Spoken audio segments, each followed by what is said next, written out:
Os casos de infecção respiratória aumentaram drasticamente nesses últimos meses. Somente em internações hospitalares aumentamos 38% em todo o estado do Rio Grande do Sul. E os casos de óbito aumentaram 22% em relação ao ano passado. É um dado bem alarmante e precisamos estar atentas a novas gripes e as novas variações. Para falar desse assunto, nós vamos conversar aqui com o Dr. Tiago Cavalheiro, médico infectologista. Não saia daí. Interativa 23 anos. Aqui tem gente, aqui tem vida, aqui tem Unimed. Grupo Felite, levando felicidade para onde for. Distribuidora Santa Lúcia, a energia de quem sabe onde quer chegar. Muito bem, Dr. Tiago, obrigada por estar aqui de novo na Interativa. Vamos falar então dessas variações e por que está aumentando esses casos de influenza em Santa Maria e em todo o nosso estado. Muito obrigado pelo convite. Falar sobre infecção respiratória nessa época do ano é um assunto muito frequente, né, não só no vínculo domiciliar, no ambiente de trabalho e no ambiente de atendimento, seja de consultório ou mesmo hospitalar. A infecção respiratória como um todo, no inverno, ela tem um aumento de número de casos, aumenta o número de casos justamente pela nossa característica do frio, o aglomerado maior de pessoas, o ambiente mais fechado, e há uma circulação especialmente dos agentes virais. Dentre os agentes virais, existe um número bastante grande de possíveis causas, e a identificação, muitas vezes, ela não tem importância na parte clínica, com exceção de alguns dos agentes. Dentro das possibilidades diagnósticas, tem o vírus da influenza. E o vírus da influenza, uma vez identificado, é importante que a gente pense nele em relação ao diagnóstico, pois tem um tratamento que pode auxiliar, em muitos casos, para que não haja complicações associadas à doença, o que reduza a frequência de complicações. Sabemos que não são todas as vezes que a gente vai conseguir fazer um diagnóstico preciso com um nome específico do vírus, mas o quadro clínico nos lembra que há algumas diferenças do resfriado comum.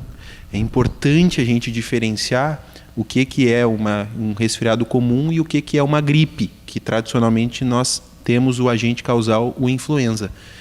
Qual que é a característica mais importante, qual que são os alertas que nós devemos deixar bem comunicado? Então, especialmente o paciente com uma infecção respiratória que tem febre de início abrupto, então a febre que geralmente é mais alta que o resfriado comum, então 38,5, 39 de temperatura, acompanhado de mal-estar geral, um comprometimento sistêmico importante, então da dor de cabeça, da dor no corpo, muitas vezes associado também com algum grau de desconforto digestivo, até o desconforto digestivo, náusea, diarreia, mais comum em crianças pequenininhas, então é importante os pais estarem atentos nessa situação. Em adulto não é tão comum o sintoma digestivo. Isto, logo que abruptamente acontecendo, tu vê que é diferente de um sintoma comum de resfriado, é importante que a gente estabeleça uma avaliação clínica, uma avaliação no exame físico adequado para que a gente possa estabelecer se há necessidade ou não do teste diagnóstico e, logo em seguida, o tratamento. E vamos falar por partes, porque tem muito assunto importante, tá? Então, o diagnóstico.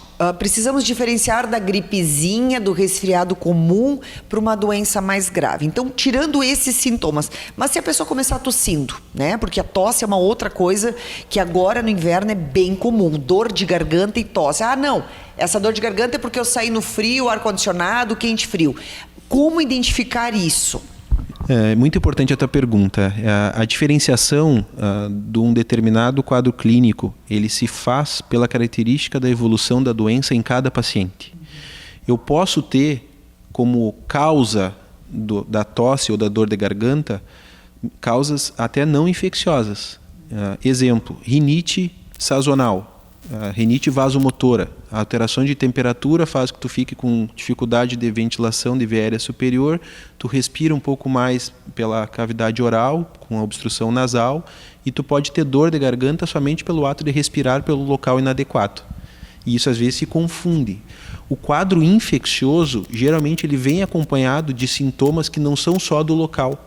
Então tu tem coriza, tu tem dor de garganta, tu tem comprometimento sistêmico, de dor no corpo, de temperatura que pode ser baixa ou até mais alta. Essa diferenciação da apresentação clínica vai nos remeter ao agente causal, porque cada um deles tem um curso mais determinante. Então, o somatório de vários dados na história clínica e no exame físico vai te sugerir qual que é o agente. Tu pode ou não fazer o diagnóstico etiológico.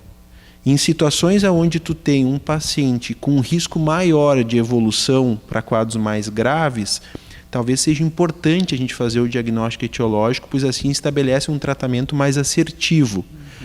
Quais são os grupos de pacientes com afecção do trato respiratório, de etiologia infecciosa, especificamente por influenza, que nós devemos ter mais atenção? É importante que quem está ouvindo consiga identificar, seja em si ou em familiares, quais são os pacientes que a gente tem que ter um pouco mais de cuidado. Então, para a influenza, é importante que a gente defina que em crianças abaixo de 5 anos, especialmente abaixo de 2 anos, são grupos que têm um risco maior de complicações.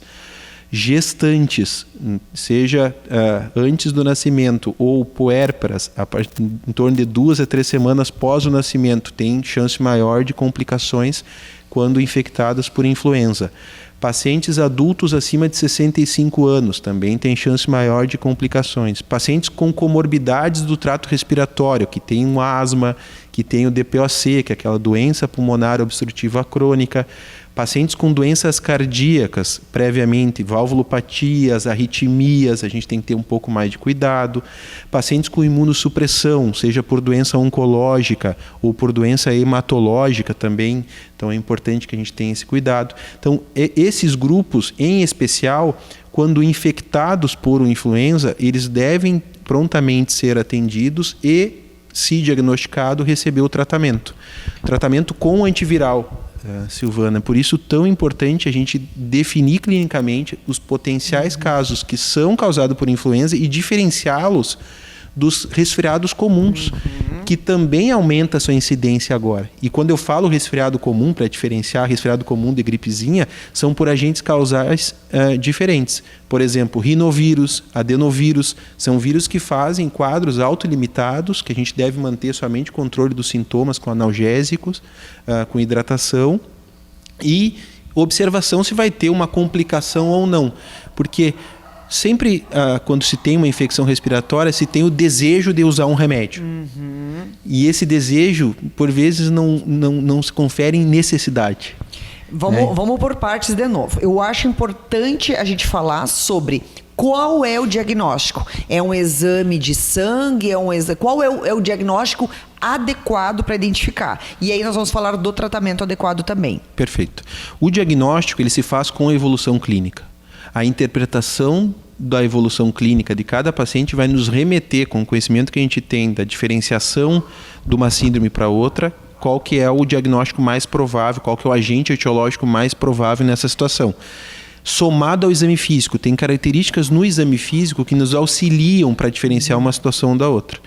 E tem a possibilidade de tu fazer o diagnóstico de alguns dos agentes da infecção respiratória. Mas não significa que, isso é importante, que o exame ter dado negativo que exclua o diagnóstico. Por isso que a gente não considera que deve se determinar o tratamento ou não, ou dizer que o paciente precisa todas as vezes do diagnóstico, pois isso pode deixar de que seja oferecido o tratamento adequado para cada paciente. O que importa é o conjunto da obra. O que importa é o quadro clínico, o exame físico, a interpretação do contexto e potencial gravidade. Então, às vezes, o que determina um tratamento ou não é uma ausculta pulmonar sendo bem feita. Não é nem o exame da imagem. Ele vem com um complemento para nos auxiliar. Tu não pode postergar a decisão de tratar o paciente por causa de um exame. E quanto tempo é necessário? Porque a gente sabe que daqui a pouco, em 5 dias, o quadro pode evoluir e vai evoluir para uma septicemia, vai evoluir para uma pneumonia, vai evoluir para outras coisas. Qual é o tempo, doutor? O início do quadro viral abre uma resposta inflamatória. Nosso corpo produz por migração de linfócitos, especialmente produção de algumas outras substâncias, mediadores inflamatórios, e cria um ambiente com mais secreção no trato respiratório, e isso pode ser um fator de risco para que haja infecção bacteriana, que daí muda a conversa. Quando se tem uma infecção bacteriana sobreponente a uma infecção viral, e o tempo a partir do 4º, 5º dia que o paciente não melhora, que tem febre ainda, isto pode nos lembrar essa complicação, e há necessidade neste momento de iniciar tratamento com antimicrobiano, com antibiótico. Não se inicia em quadros virais antibiótico no início, porque a gente pode não só fazer com que o paciente tenha mais efeito adverso da medicação, como ele não está ajudando. O antibiótico não trata vírus. O que trata vírus é antiviral. E dos agentes respiratórios que a gente tem documentado benefício do uso antiviral amplamente disponível, ou não tão amplamente assim, é o uso do oseltamivir nos casos de influenza. Então a gente precisa estabelecer essa possibilidade de diagnóstico para poder oferecer o antiviral. Quanto mais cedo nós iniciarmos o antiviral, nos primeiras 48 horas especialmente, a gente tem mais benefício em reduzir tempo de doença e reduzir taxa de complicação. Tu tem menos risco de fazer uma complicação bacteriana. Mas se já passou esse tempo e a gente tem uma evidência de infecção bacteriana, tem que fazer antibiótico para evitar que haja as complicações, e não só complicações específicas da doença, complicações associadas com a descompensação das outras doenças. Então, eu descompensei uma função cardíaca, eu descompensei um controle da diabetes, eu descompensei o fluxo de entrada e saída de ar do pulmão num paciente com asma. Eu posso criar outras variáveis que aumentam a gravidade do caso. Então, manter a supervisão e a identificação desses grupos de risco, identificar na história clínica fatores que condicionam mais gravidade. Por exemplo, sabemos que idosos podem não fazer febre no início do quadro, mas eles podem ter alteração mental. Isso é um item que tem que observar. Os familiares precisam ficar atentos a isso, né? Porque a alteração mental no idoso, ele não só acontece com uma toxemia da infecção, pode ser por falta de oxigênio, que às vezes a gente não está percebendo isso no dia a dia. Não é fácil para quem não é da área perceber sinais de alerta. Por isso a gente tem que enfatizar isso toda vez que a gente conversa publicamente, para que as pessoas aprendam que paciente que rebaixa sensório, paciente que fica mais disfuncionado da parte respiratória, que tu usa mais a musculatura do abdômen, que tu respira mais frequentemente, isso pode ser sinal de hipoxemia, de falta de oxigênio. Paciente que tem náusea, vômito, que não tolera nada via oral, que pode se desidratar. Pacientes que têm alteração, distúrbio de marcha, pode estar associado com sinais de que haja um comprometimento maior em outros sistemas. A infecção, seja qual for, seja qual agente for, é um processo dinâmico. A grande maioria das infecções evoluem bem e muitas vezes não há uma necessidade de tratamento específico. Cada um que tem um processo infeccioso tem que ficar atento para esses sinais de alerta, para que aí possam procurar o atendimento e receber especificamente um tratamento específico. O dia a dia e o entendimento repetido, a conversa repetida sobre as orientações vai criando o conhecimento maior de situações onde a gente pode, como médico, auxiliar na terapêutica de uma forma mais incisiva. Em se tratando de infecção do trato respiratório, nós da região sul, né, nós estávamos conversando anteriormente, Paraná, Santa Catarina, Rio Grande do Sul, sempre vamos ser mais acometidos. Fazia tempo que nós não enfrentávamos um inverno de verdade. Não, esse está sendo um dos piores invernos dos últimos 90 anos, segundo a estatística. Passamos um maio chuvoso, que em 90 anos não teve uma chuva do tamanho que foi no mês de maio. E agora, julho, um frio que fazia também, né, décadas que não era tão frio. Então, essa alteração climática tem afetado os gaúchos em especial. E eu acho que é importante falar, também estava pesquisando, que somente 46% da população gaúcha fez a vacina. Então, se nós temos apenas 46%, isso não estamos tendo cobertura, né, para toda a população pelo Sistema Único de Saúde. Isso eu acho que é um alerta preocupante, né, doutor? E a questão também da disponibilidade do Tamiflu, que é uma medicação que é muito utilizada, que também não está sendo encontrada também facilmente, né? Que deveria ter sido entregue também de forma gratuita para a população, principalmente nós, gaúchos, que somos mais afetados. Então, é essa questão que nos preocupa muito também, para que as pessoas não demorem para fazer o diagnóstico, não demorem para fazer o tratamento, pelas consequências que esse vírus, que pode virar, né, outras doenças e dar portas para outras bactérias, né, doutor? A gente tem que ter a consciência, né, que não se trata de um alarmismo, né, Silvana? Não é uma situação em que a gente tem que sair correndo para procurar qualquer médico quando tu tem uma infecção no trato respiratório, porque muitas das infecções são causadas por vírus comuns e realmente são processos que tu vai cuidar com analgésico, com hidratação, com percepção, se tu não vai ter nenhuma complicação da doença. Mas isso não é uma regra, uma receita única para todo mundo. Nós precisamos estratificar quais são os pacientes que têm a chance de evoluir de uma forma pior, para que daí a gente possa estabelecer tratamentos que vão fazer realmente diferença. E tu comentaste bem em relação à parte de vacinação, porque existe lá nos meados de abril, maio, se iniciou uma disponibilidade de vacina para esses grupos de risco que eu comentei anteriormente, vou repeti-los. Crianças abaixo de 5 anos, especialmente abaixo de 2 anos, adultos acima de 65 anos, pacientes com comorbidades, asma, DPOC, doenças cardíacas, para que eles recebessem a vacina prontamente e que já adquirisse uma via de proteção de anticorpos que auxiliam para reduzir gravidade. As pessoas perguntam, Diego, tem que vacinar todo ano para a influenza? Sim, essa é uma característica da vacina em que tu estabelece atualizações conforme os subtipos que tem dos vírus da influenza anualmente, para que a gente consiga contemplar o vírus circulante, que acontece de uma forma sazonal. Geralmente acontece no hemisfério norte, primeiramente, e daí depois o ciclo do vírus começa aqui na região sul. Claro que não é uma regra uniforme, talvez exista uma vacina que não contemple o vírus novo que está surgindo, mas são feitas análises, especialmente na Fiocruz, que é um laboratório central de São Paulo, análises em laboratórios sentinelas, com coleta de materiais, para identificar quais são os tipos e subtipos mais frequentes circulantes. E daí se estuda a vacina e se lança a campanha sequencial para que seja adotado anualmente. Então isso é bastante laborioso, bastante complexo. Virologistas e especialistas em vacina conseguem discernir melhor. Eu sou clínico, né? Então atendo à beira-leito. Eu acho que é uma proteção a mais que deve ser estabelecida, não só da vacina, quanto do controle das doenças crônicas, para que se tu for acometido, tu não esteja mal assistido da tua doença de base. Então tu tem que ter um controle bem feito da tua diabetes, tu tem que ter um controle da tua hipertensão, tu tem que tentar te condicionar fisicamente para que tu consiga estar preparado para uma condição cardiorrespiratória mais drástica no momento da infecção. Os pacientes que têm uma robustez muscular do trato respiratório geralmente evoluem melhor, mesmo que mais grave, sendo acometidos. Já os pacientes que têm mais debilidade, os pacientes que não se cuidam previamente, eles têm uma dificuldade maior de enfrentamento de qualquer infecção. Mas o trato respiratório, isso se torna mais evidente para nós. Aprendemos isso com a pandemia da influenza de 2009, aprendemos isso com os 2 anos e alguns meses de Covid.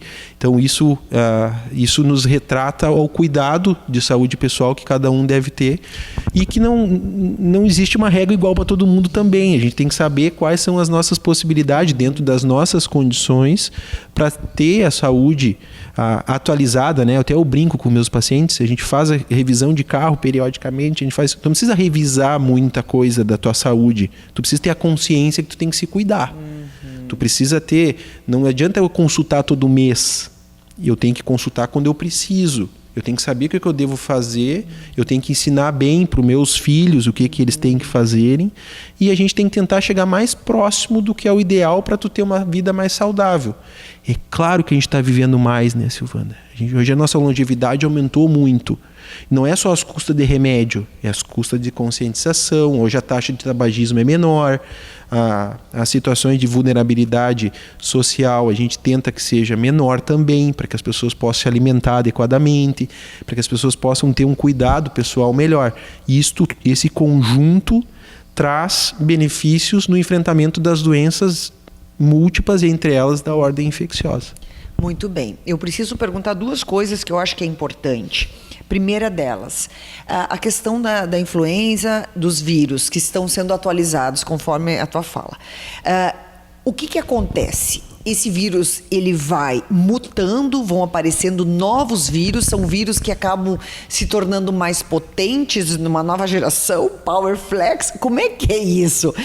Isso é uma coisa que nos preocupa, porque daqui a pouco a impressão que nós temos é que eles estão vindo cada vez mais potentes, mais agressivos.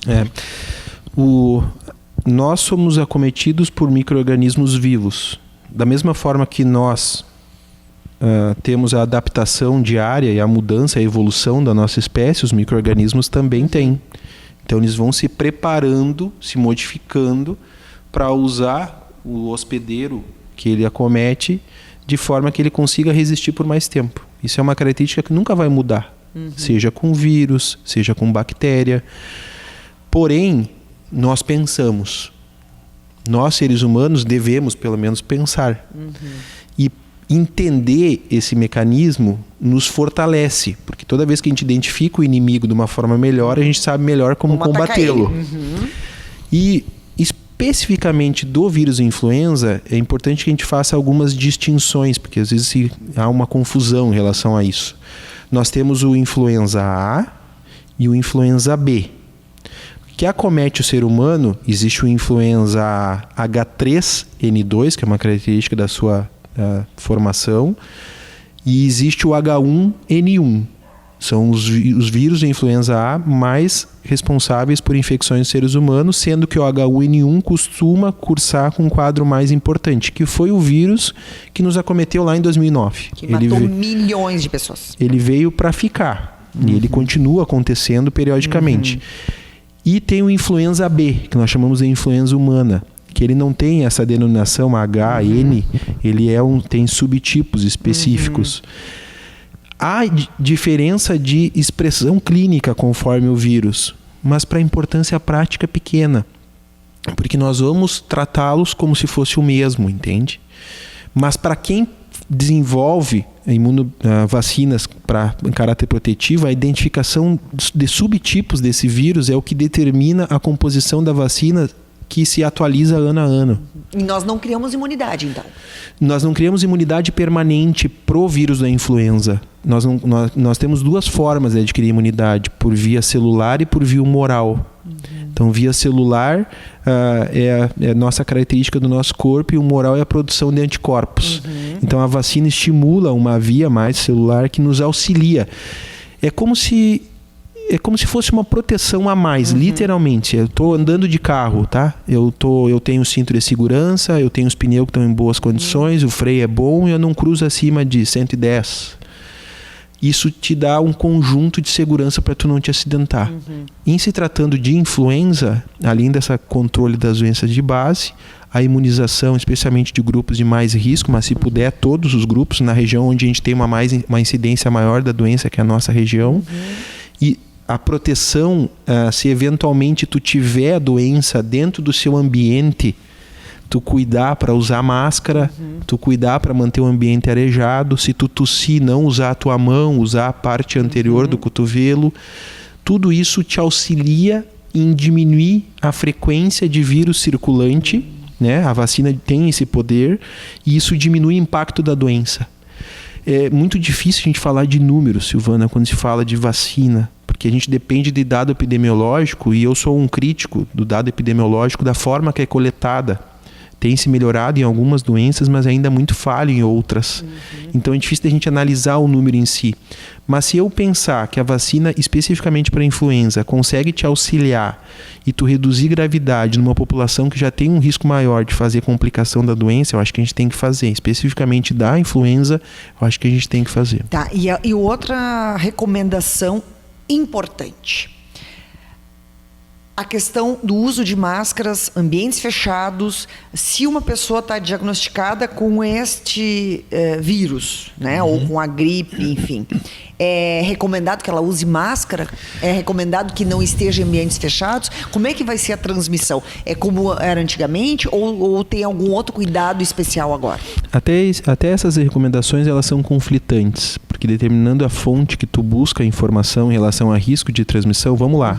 Eu tive contato com alguém que tem o vírus, 2 a até 5 dias depois do contato eu posso vir a desenvolver a doença. Então, um período de incubação de 2 a 5 dias.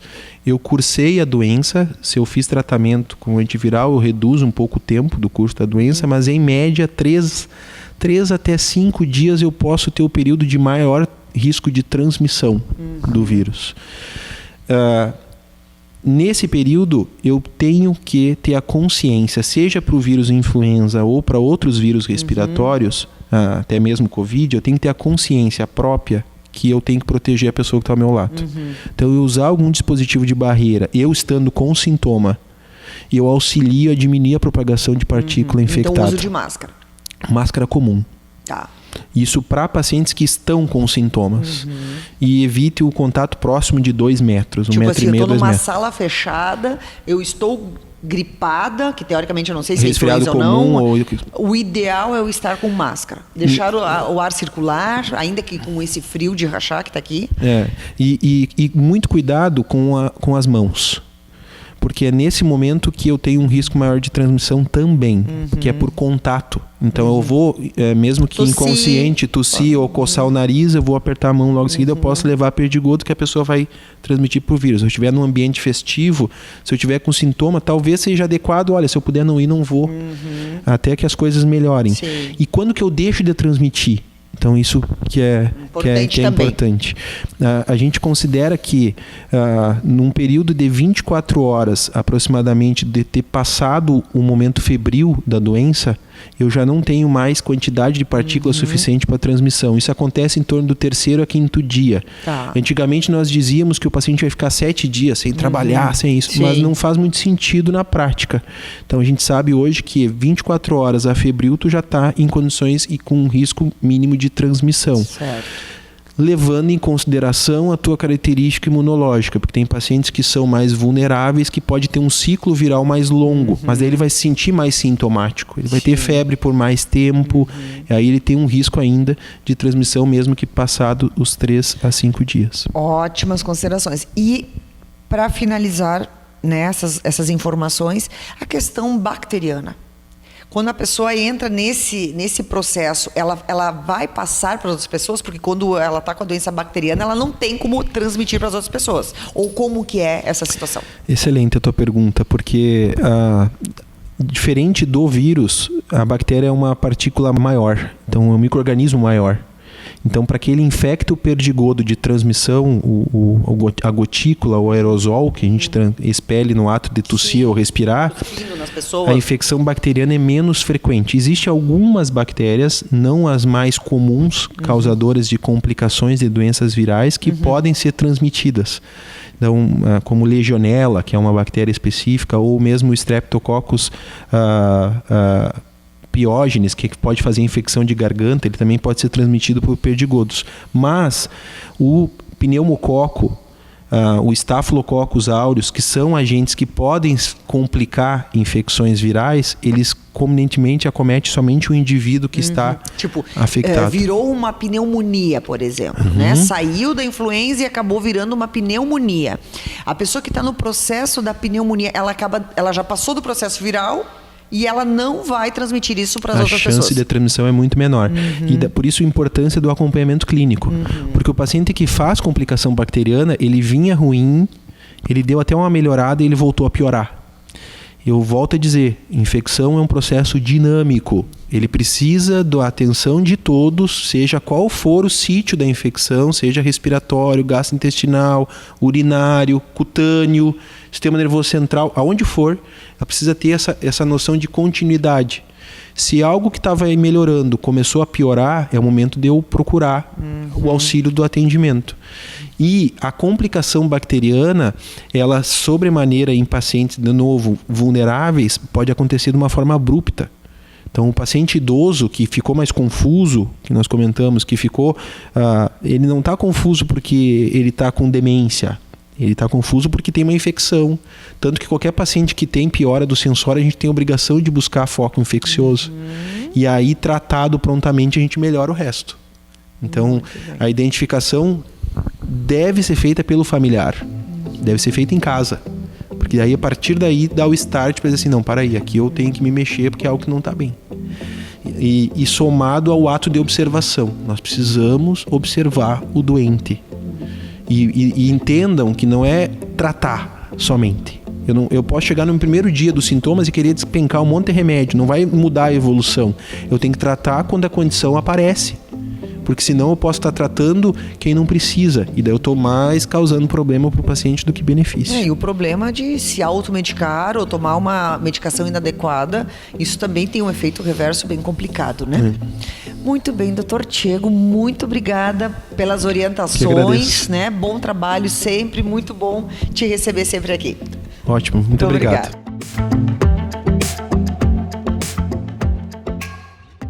Aqui tem gente. Aqui tem vida. Aqui tem Unimed.